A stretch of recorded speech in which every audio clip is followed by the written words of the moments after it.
We'll be back from the break. It's 5 minutes past 9. You're still watching Smart Men's Business. I'm Andrew Bariji, of course, driving your business this particular morning. Well, at this time, as we get into our insight, remember, it's the budget. It's the budget month. We've started quite a series of discussions in relationship to budget, and of course, taking a look at the different sector allocations and so many that related to that. But of course, before we get into this discussion, don't forget the markets on the Zabu platform, because as I speak right now, they have already opened.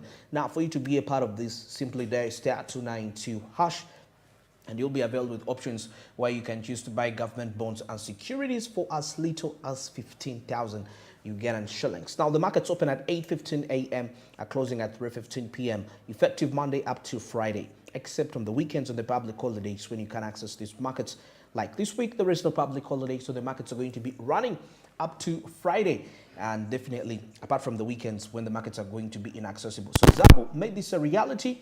There is no excuse as why you shouldn't own government bonds or securities. All you need is your mobile phone. Simple, and *292#, regardless whether it's a smartphone or a button phone. Now, Zabu simply says, my money, my future. And the old text Eastafrica says, the year 2023, do something new for yourself. Well, now today, Monday, we are going to be discussing, of course, in terms of the budget. And this time around, we are looking at the trade and cooperative sector. Of course, taking a look at the budget allocation, the funds that have been allocated for these particular sectors. And with me this morning, my guest this morning is Dr. Alvin Mutebi, is the policy analyst of NEED. And of course, he's here as we're going to be dissecting down these matters in relation to trade. Dr. Alvin, you're very welcome on the show, and a very good morning. Yes. Good morning. Yes. Thank you so much, and a very good morning. Thank you. And I'm really happy that I'm really here. Yes. To to dissect. Yes. Matters of national importance, and also guide this country on how best we would really want to live. As NEED, we have a slogan saying "money in your pocket." Money in your pocket. So everything that we talk about, we intend business, and also we intend ensuring money in people's pockets. Well, that is very excellent. There is a statement that you made talking about advising this country. Let's start from there. What could be your ideal investment climate like from your perspective?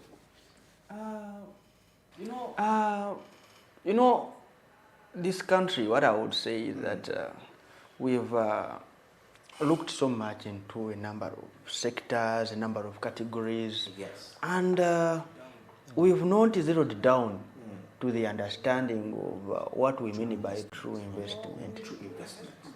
With the true investment, you look at the sectors that are making your country grow, your economy grow. Because now if they say that our economy has grown from at a percentage of, I think, 16%. Yeah, our economy made a boost of 16%, which is something good. But as an analyst, I would entrust my knowledge in understanding those sectors that made contributions to that 16%. And then I make a clear breakdown in that if I'm to present it, even a layman will understand it. Will be like, yeah, according to what these people are saying, we really made some tangible, growth. That is impactful. But now you realize that these figures are being read out. But our investment is not trickled down to the true understanding of those sectors that are making contributions to this economy. That's the reason as to why you will find us jiggling around. Today we are in trade and commerce boosting now we have the East African Protocol and trade and free movement of goods and services. Tomorrow you will find us in the African free trade and and promoting that. And then the other day you will find us promoting coffee. The other day you'll find us promoting tourism. The other day you'll find us in the health sector. The other day you'll find us in technology and science. So we are not established. Yeah, we are not yet established as a country. And in the same in a particular financial year. Okay. So that becomes a bit challenging. to put our investment priorities. I mean, to set investment priorities. Because now if you are sure of the economy and you are sure of those, sectors that are tangible with tangible results, you can even guide investors. You can even guide investment as a country. You'll be like, for this year or maybe for the next 5 years, our investment priorities are looking in these sectors, because we've realized that in the first 5 financial years, these sectors have made a lot of contributions to this economy. So we think that if we invest in them, then they can make us, they can boost our economy. That's yes. very, very interesting. So for this case in time, since we are jumping over this and this, what could be the ideal sector that you feel in the trade aspect that should be given much more emphasis, that it holds a future for Ughanda's economic prosperity? For example, what I would say, the analysis that I made of the presentation of those figures, I asked myself which sectors are making this kind of 16%, and I realized that the economy has grown when it comes to the use of ICT. Yes. Science and technology, has made us grow and has made our economy to be boosted. So the investment priority now should change a trend to look at those factors that are, favoring the growth of ICT. I've seen NITA Uganda doing that, but that is at the side of the government. But in the private sector, we also have to provide these incentives that contribute to the growth of ICT. In the private sector. Okay. And then I've also seen tourism giving us a number of returns on investment. Yes, okay. Though the tourism sector has been now much dominated by the private sector, which is okay, but then government should come in now to give us a proper lens on how to engage with the tourism sector, to see how best we can have, because I believe now we have what we call local investment in tourism, which is very beautiful. We've seen so many Ugandans investing in tourism. Last time we would only see foreigners investing in tourism, building hotels and everything like that. But now we've seen that Ugandans are now getting the understanding of the tourism sector and its contribution to the economy. And that 16% came from there. Then we've seen also agriculture contributing something to the economy. And we've realized that there is some, growth, elements of growth. Last time the president was talking about, sustaining agriculture, elements of coffee growing, value addition and those things. So it was like we are losing a lot of money when we don't add value to the coffee. So it was like we are losing a lot of money when we don't add value to the milk. When he was reading the SONA, I believe that was something that could even guide our trade and investment plans, in the coming financial year, because he was trying to projecting, that our milk has, got this kind of return. Our coffee has got this kind of returns, though we've not yet reached there, because at the world market we expected to have 25 million bags of coffee, and we are producing only 5.5 million bags of coffee, meaning that we have something like 19 million bags of coffee as debt on our side that we have to bring up to the international market, which we do not have. So there, as an economist or as an analyst, I would now task government to say that, okay, according to the president, who was saying that there is this demand, this demand.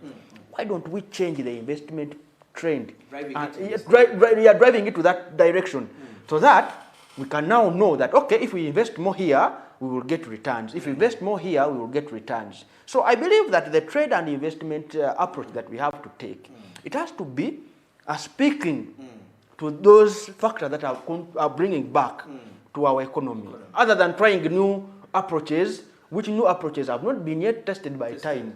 Yeah. And by the time is a great aspect when it comes to testing policies and how vital they are. Uganda, now we have a number of industrial parks. Yes.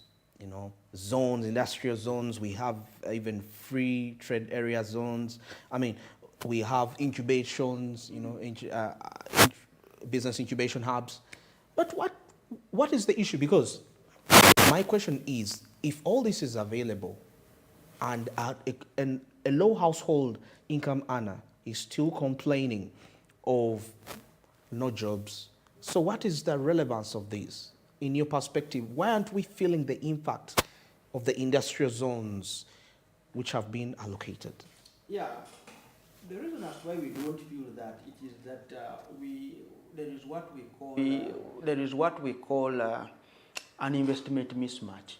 Investment. Yeah, and the investment mismatch now brings what we call the divide in the economy and the divide in the population. Yeah. So that divide makes us not feel these kind of services which are being provided. Because now, one, the divide is created by the fact that in the development of these incubation areas, in the development of these industrial parks and industrial centers, we realize that majority of the population is not involved. Okay. So you will find that a small section of the population is involved, and a small section of the population understands we call it the modus operandi of these kind of incubation centers or industrial parks, and that creates a gap or a divide in accessing these parks or in understanding the reality behind or the knowledge behind the creation of this kind of these parks and these industrial hubs. So one, moving forward, is that we need to bring people on board, make them understand that these things are existing. And then two, we also have to bring now the authorities, like the Uganda Investment Authority. You know, we even had some time back when we had the Ministry of Finance, Planning and Economic Development, which was more interested in promoting investment, you know, and we realized that the programs within the ministry were not touching the common person. Not until when now the president came out and started moving around. And if you look at the industrial parks, by the way, you find that the technology applied there does not peek into the understanding of the common person. Oh, it's okay. It's way beyond. It's way beyond their understanding. So you will find that if you go, they are only foreigners. They are only foreigners. But our investment policy speaks clearly. You know, our investment Laws. our investment laws. You know, they speak clearly. They talk about 60% of people working in those centers to be Ugandans, the locals. You know, the casual labor to be given to the Ugandans who can understand and learn later on. They can upgrade. But we've realized that majority of the investors here, they establish their systems or they establish their businesses here, and we find that 80% of the workers within those businesses are foreigners or maybe nationals from where these investors are coming from. Yes, huge salaries, you know, and their kind of work is very sophisticated. You know, even accessing them is a bit difficult. So, I mean, if we are to establish a clear trade and investment approach or policy for Uganda, we have to revisit the true implementation of this kind of approaches or the true implementation of these programs and policies, so that we can know, okay, the policy speaks about this, but actually the implementation is done in this way. And there we can weigh and see how we can now involve a number of people. And with that, I believe if we have all those leveled up, we will have a better environment whereby every Ugandan now can participate in this kind of field. Wow, very interesting. Of course, we are discussing Uganda, and of course, in relation to those on the East African community, and definitely we get to realize that there are lots of things that we need to look into. I mentioned something about we jump over one area to another. Today we are in tourism, tomorrow we are in coffee, tomorrow we are, we are promoting all this, and we don't have that established aspect that can represent us as a country, Uganda, that we can develop from within and then share it to the rest of the world. So, Mr. Alvin, before we get into the break, maybe we can also talk about this aspect of, the intra-African trade.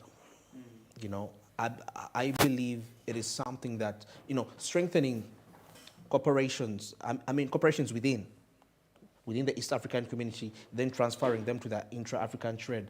I think it will be a viable aspect to ensure that Uganda largely benefits if we look at the intra-African trade. Yeah, The intra-African. Yeah, the intra-African trade, I believe it's something, it's an opportunity that Uganda is not even looking at. Uganda is not yet looking at. Yeah, because now if you look at what we have under the East African community, we established quite a number of mechanisms to enhance our trade and commerce as a region. For example, we have the East African blue economy, whereby now we are looking at the seas, generating energy from the waves of the seas, waves of from Lake Victoria. That plan. Then we also have a plan of enhancing transport and movement of goods and services under the East African Standard Gauge Railway, which gauge railway has not been, appreciated in Uganda, but Nairobi and Kenya, Kenya has done some good work from Mombasa up to, I believe now they are on their way to Kisumu. So you see that at least they are doing something to boost their economy. Then we also have now the East African Free Market Protocol, and the East African Free Market Protocol is only looking at trade between. I think now there are only 3 East African countries that have ratified and domesticated the East African Free Market Protocol, which is Uganda, Rwanda, and Kenya.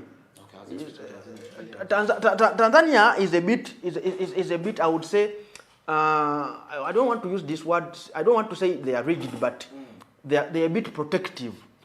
They are a bit protective in exploring their foreign policy. Okay. And that has also brought a number of challenges in that easing trade between Uganda and Tanzania is a bit challenging. Easing trade between Kenya and Tanzania is also challenging. The same applies to Burundi.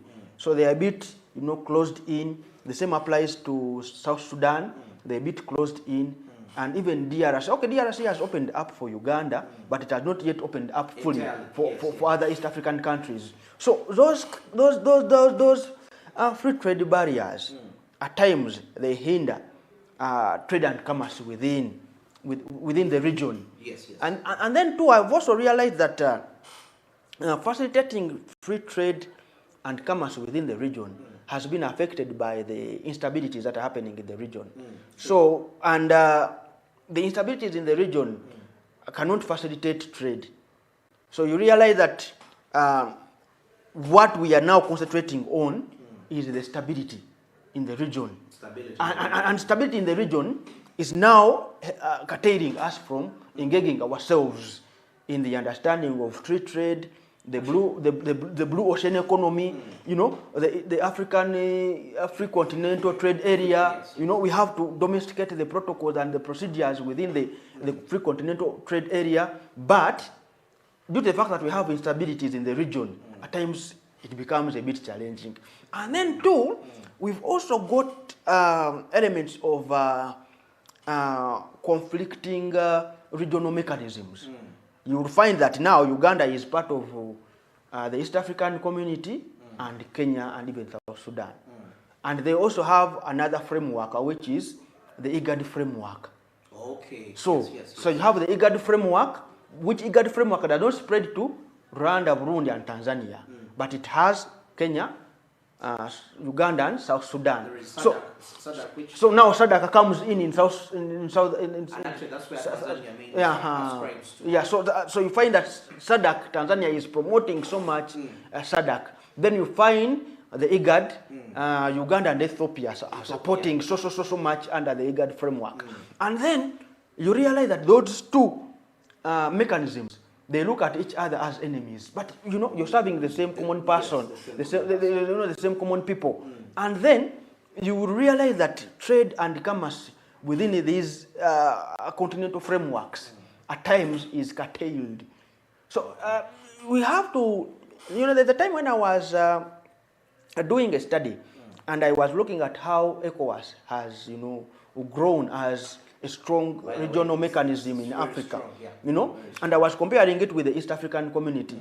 And I realized that if you look at ECOWAS and the trade and commerce within the ECOWAS mechanism, you find that there is no any other regional mechanism that is affecting the implementation of the work of ECOWAS within.